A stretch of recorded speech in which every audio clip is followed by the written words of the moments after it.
ರಾಜ್ಯದೆಲ್ಲೆಡೆ ಸಂಗೊಳ್ಳಿ ರಾಯಣ್ಣ ಬಿಡುಗಡೆಗೊಂಡು ಯಶಸ್ವಿ ಪ್ರದರ್ಶನ ಕಾಣ್ತಾ ಇದೆ. ಆದರೆ ಈಗ ಚಿತ್ರದಲ್ಲಿರೋ ಒಂದು ಹಾಡಿಗೆ ವಿವಿಧ ಸಂಘಟನೆಗಳಿಂದ ಅಡ್ಡಿ ಉಂಟಾಗಿದೆ. ಈ ಚಿತ್ರದಲ್ಲಿರೋ ರಾಯಣ್ಣನ ಒಂದು ಯುಗಳ ಗೀತೆಗೆ ಕತ್ತರಿ ಹಾಕುವಂತೆ ಸಂಘಟನೆಗಳು ಮನವಿ ಮಾಡಿದ್ದಾರೆ. ಇದಕ್ಕೆ ಚಿತ್ರತಂಡ ಏನು ಹೇಳಿದೆ ಬನ್ನಿ ಕೇಳೋಣ. ಇವತ್ತು ಸಂಗೊಳ್ಳಿ ರಾಯಣ್ಣ ಡ್ಯುಯೆಟ್ ಹಾಡಿದಾನೇನೆ ಅಂತ ಅನ್ನೋಕ್ಕಿಂತ ಸಂಗೊಳ್ಳಿ ರಾಯಣ್ಣನ ಒಂದು ಗ್ರಾಮದ ಹುಡುಗಿ ಅವನ ಕಟ್ಟುಮಸ್ತಾದ ಶರೀರ, ಅವನ ಹೋರಾಟ ಮನೋಭಾವನೆ, ಅವನ ದೇಶಭಕ್ತಿಯನ್ನು ಮೆಚ್ಚಿ ಕನಸಿನಲ್ಲಿ ಒಂದು ಡ್ಯುಯೆಟ್ ಹಾಡ್ತಾಳೆ.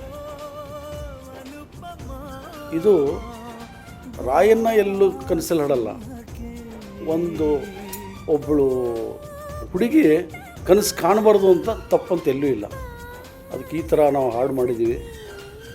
ಒಬ್ಬ ನಿರ್ಮಾಪಕನಾಗಿ ರಾಜ್ಯದ ಜನತೆಯಲ್ಲಿ ರಾಯಣ್ಣನ ಅಭಿಮಾನಿಗಳಿಗೆ ತಾವು ಎಷ್ಟು ರಾಯಣ್ಣನಿಗೆ ಗೌರವಿಸ್ತೀರಿ, ಪ್ರೀತಿಸ್ತೀರಿ, ಭಕ್ತಿ, ಅದಕ್ಕಿಂತ 1000 ಪಟ್ಟು ನನಗೂ ಅವ್ರ ಬಗ್ಗೆ ಗೌರವ ಇದೆ.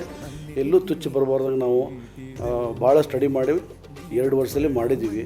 ತಮಗೆ ಯಾರಿಗಾದರೂ ಮನಸ್ಸಿಗೆ ನೋವಾಗಿದ್ದರೆ ಒಬ್ಬ ನಿರ್ಮಾಪಕನಾಗಿ, ಒಬ್ಬನ ರಾಯಣ್ಣನ ಭಕ್ತನಾಗಿ ಅದನ್ನು ಕ್ಷಮಿಸಿ ಅಂತ ನಾನು ಹೇಳ್ತೇನೆ. ಇಲ್ಲಿ ಎಲ್ಲ ಜನಪರ ಸಂಘಟನೆಗಳಲ್ಲಿ ಇವತ್ತು ಹಾಡಿನ ಬಗ್ಗೆ ಏನು ವಿವಾದ ಎದ್ದಿದೆ ಅದರ ಬಗ್ಗೆ ಹೇಳಬೇಕು ಅಂತಂದರೆ, ಇದು ಚಿತ್ರದಲ್ಲಿ ರಾಯಣ್ಣ ಯಾವುದೇ ರೀತಿಯಲ್ಲಿ ಹಾಡು ಹೇಳ್ತಕ್ಕಂಥ ದೃಶ್ಯ ಅಲ್ಲ. ಇದು ಕ್ಲಿಯರ್ ಆಗಿ ತಿಳ್ಕೋಬೇಕಾಗಿದೆ. ಒಂದು ಹುಡುಗಿ ರಾಯಣ್ಣನನ್ನು ಇಷ್ಟಪಟ್ಟು ಅವಳು ಕನಸಿನಲ್ಲಿ ರಾಯಣ್ಣನ ಜೊತೆ ಸಂವಾದ ಮಾಡ್ತಾಳೆ, ಆ ಕನಸಿನ ಗೀತೆಯಲ್ಲಿ ಹಾಡ್ತಾಳೆ.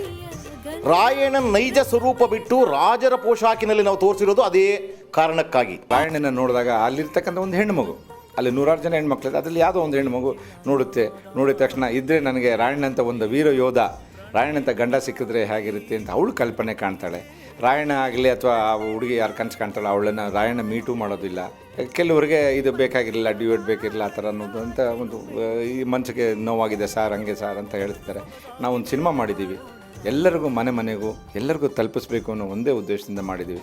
ಇದರಿಂದ ಯಾರಿಗಾನ ಮನಸ್ಸು ನೋವಾಗಿದ್ದರೆ ರಾಯಣ್ಣನ ವ್ಯಕ್ತಿತ್ವಕ್ಕೆ ನಾವು ಚ್ಯುತಿ ತರುವಂಥ ಕೆಲಸ ನಾವು ಮಾಡಿಲ್ಲ. ನಾವು ಏನಾನ ಲೋಪದೋಷ ಕಂಡು ಒಂದು ನಿಮ್ಮ ಮನಸ್ಸಿಗೆ ಏನಾದರೂ ಒಂಚೂರು ನೋವಾಗಿದೆ ಅಂತಂದರೆ ಅದಕ್ಕೆ ನಾವು ನಿಜವಾಗ್ಲೂ ಕ್ಷಮೆ ಕೇಳ್ತೀವಿ. ಅದ್ದೂರಿ ವೆಚ್ಚದಲ್ಲಿ ನಿರ್ಮಾಣವಾದ ಅದ್ದೂರಿ ಚಿತ್ರ ಅದ್ದೂರಿಯಾಗಿಯೇ ಓಪನಿಂಗ್ ಪಡೆದು ಅದ್ದೂರಿಯಾಗಿಯೇ ಸಾಗ್ತಾ ಇದೆ. ಹೀಗೆ ಅದ್ದೂರಿಯಾಗಿಯೇ ಯಶಸ್ಸನ್ನು ಕಾಣಲಿ ಅಂತ ಆಶಿಸ್ತಾ ಇವತ್ತಿನ ಈ ಕಾರ್ಯಕ್ರಮವನ್ನು ಮುಗಿಸ್ತಾ ಇದ್ದೀನಿ. ನೇರ ದಿಟ್ಟ ನಿರಂತರ ಸುದ್ದಿಗಾಗಿ ನೋಡ್ತಾ ಇರಿ ಸುವರ್ಣ ನ್ಯೂಸ್.